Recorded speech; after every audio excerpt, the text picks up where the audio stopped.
स्वागत है आपका ब्रेक के बाद। बात मुद्दे की में अब बात वाराणसी की। वाराणसी को सीवेज की समस्या से निजात दिलाने के लिए यहां के शाही नाले पर तेजी से काम जारी, लेकिन अब यही कवायद काशी के लोगों के लिए किस तरह से मुसीबत का सबब बन गई है, आपको बताएंगे। दरअसल कई इलाकों में सीवेज चोक होने की वजह से लोगों की परेशानी बढ़ने लगी, जिसके बदबूदार पानी की वजह से लोगों का जीना दुश्वार हो गया है और लोग इसके पीछे सरकारी लापरवाही को वजह मान रहे हैं।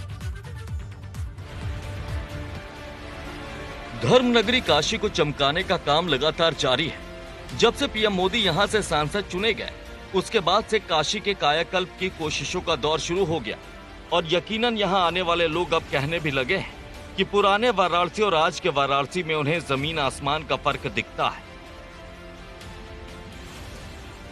तो यकीनन पीएम मोदी का संसदीय क्षेत्र होने की वजह से वाराणसी की तकदीर तो बदली है, लेकिन अधिकारियों का रवैया जस का तस है, जिसके लिए वो पहले से ही बदनाम है। दरअसल इस वक्त काशी को सीवेज की समस्या से निजात दिलाने के लिए शाही नाले पर काम चल रहा और इसी दौरान सीवेज चोक हो गया और सीवेज का बदबूदार पानी सड़क पर आ गया, जिस वजह से काशीपुरा इलाके के लोगों की मुश्किलें बढ़ गई हैं।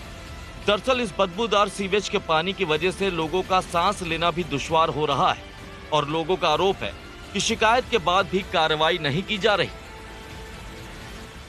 वाराणसी में जल निकासी को दूर करने के लिए शाही नाला एक बड़ा माध्यम था।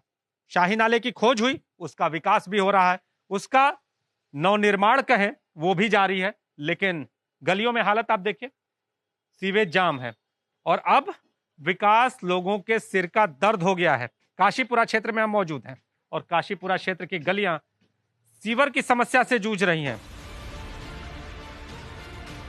शाही नाले पर जब काम शुरू हुआ तो लोगों में उम्मीद जागी कि जल्द ही उन्हें सीवेज की समस्या से निजात मिल जाएगी, लेकिन अब यहां चोक हुए सीवेज का पानी जमा है, जो लोगों की मुश्किलों में और इजाफा कर रहा है। लोग इसका ठीकरा सीधे सीधे प्रशासन पर फोड़ रहे हैं। लोगों का कहना है कि वो काफी वक्त से लापरवाही की जानकारी प्रशासन को दे रहे थे, लेकिन उनकी कोई सुनवाई नहीं की गई।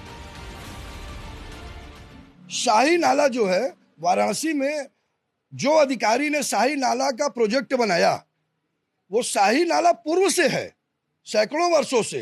केवल अगर वो सफाई का प्रोजेक्ट बनाते तो आज शायद हम सैकड़ों वर्ष के लिए स्वतंत्र होते, एक बनारस में बड़ा विकास कार्य होता। लेकिन वाराणसी में जिन अधिकारियों ने इस प्रोजेक्ट को बनाया कि शाही नाले में पाइप लाइनिंग का कार्य, जो पाइप लाइनिंग का कार्य इन्होंने किया, तो सारे वाराणसी के जितने भी शाही नाला के रूट हैं, सारे रूट में इन लोगों ने जो ब्रांच लाइनें आ रही थी, सबको ये बंद करते चले गए। अब आपको बताते हैं कि आखिर शाही नाला सीवेज सिस्टम के लिए इतना जरूरी क्यों है और क्यों इसकी खुदाई का काम अब लोगों के लिए मुसीबत का सबब बन गया है। शाही नाला मुगलों ने बनवाया था, बाद में इसे अंग्रेजों ने सीवेज सिस्टम के साथ जोड़ दिया। शाही नाले की सफाई इस वक्त काशी के लिए चुनौती है।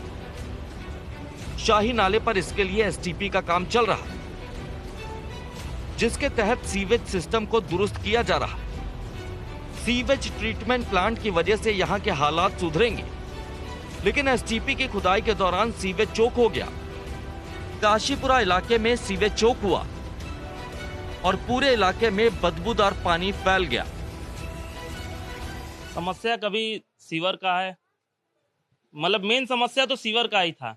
कितना आप लोगों ने इसकी शिकायत की अधिकारियों से? काफी किया होगा, मतलब एक दो बार नहीं। चौरा क्षेत्र में एक तरफ सड़क पे कार्य हो रहा है और उसकी वजह हम माने या सीवर आपका क्यों जाम हो जा रहा है? क्या अब ये तो भाई उसके देखने वाले ही बता पाएंगे ना, अब हम लोग तो उसको देख नहीं रहे हैं। जाम रहता है, जाम रहता है। आप बताइए। हमेशा जाम रहता है, हमेशा आए दिन जाम रहता है, आए दिन जाम रहता है। हाँ, और कोई भी अगर शिकायत कहीं भी किया जाए, उबलता रहता है। गंदा पानी, जैसे आप अभी खड़े नहीं हो सकते थे आज के 15-20 दिन पहले, इतना गंदा पानी बह रहा था यहाँ पे।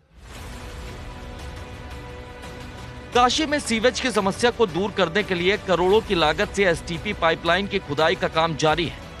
वाराणसी के कमिश्नर ने भी 7 अगस्त को इस काम का जायजा लिया था और उस वक्त भी उन्हें कई कमियां मिली थी।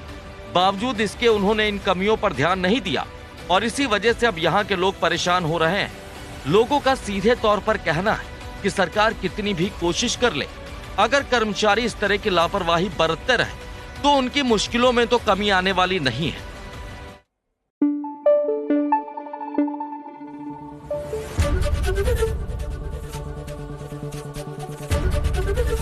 एबीपी गंगा, खबर आपकी, जुबान आपकी।